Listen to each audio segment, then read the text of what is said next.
They came for the ones who still remembered how to whisper to stone, not the ones who wore uniforms, but the ones who wore silence, the women with eyes like ice, the men who carved thirst into tree bark, not for hate, but to warn it back.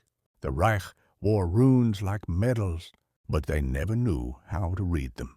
They twisted the elder Futhark into a gospel of blood, never hearing the wind between the letters.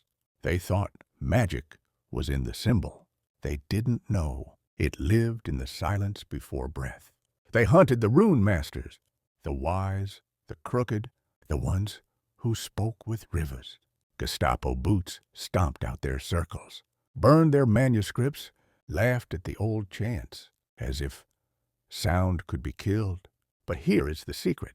You can silence the mouth, but not the stone it touched. They carved algiz with their dying hands, the elk antler of protection. They chanted Isa not to freeze, but to remember.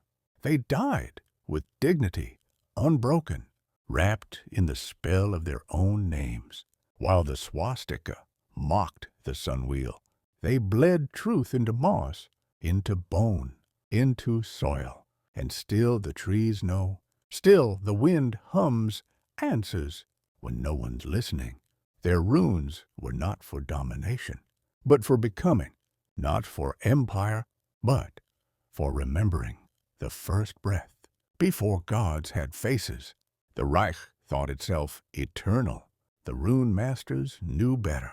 They had read the end, in the spaces between things, in the death of meaning that comes from forced symbols. You cannot co-opt eternity. They killed them, yes, but they did not unmake them.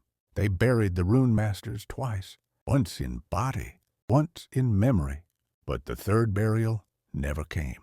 Because I tell you this now, because you remember, because stone still speaks, if you ask it in the right way. And the Reich?